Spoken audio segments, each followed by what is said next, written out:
Zimbabwe or through guys. అవును, Zimbabwe అయితే super ఎయిట్కి అయితే క్వాలిఫై అయిపోయారు. సో ఏదో డిఫరెంట్ ఫీలింగ్ వస్తుంది గైస్ ఈ వరల్డ్ కప్ చూస్తుంటే. ఎందుకంటే అండర్ డాగ్ టీమ్ సూపర్ ఎయిట్కి క్వాలిఫై అవ్వడం అనేది చాలా పెద్ద విషయం. పోయిన ఇయర్ ఆఫ్ఘనిస్తాన్ క్వాలిఫై అయింది, కాకపోతే ఆఫ్ఘనిస్తాన్కి ఉన్న టాలెంట్కి, ఆఫ్ఘనిస్తాన్కి ఉన్న రేంజ్కి వాళ్ళు సూపర్ ఎయిట్స్కి క్వాలిఫై అవ్వడం అనేది ఓకే, వాళ్ళు అయ్యారు. ఓకే ఓకే ఆఫ్ఘనిస్తాన్ ఏంటంటే నమ్మచ్చు. కాకపోతే జింబాబ్వే క్వాలిఫై అయింది. జింబాబ్వే గ్రూప్లో ఆస్ట్రేలియా ఉంది, కాకపోతే ఆస్ట్రేలియా క్వాలిఫై కాలేదు. The biggest biggest biggest upset in the history of T20 world cup అంటే ఇదే నా విషయంలో అయితే.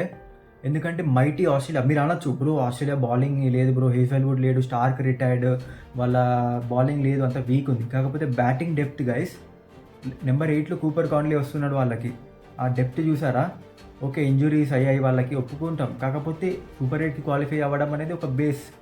అది జింబాబ్వే, ఒమాన్ అలాంటి గ్రూప్లో. So great great great achievement for Zimbabwe.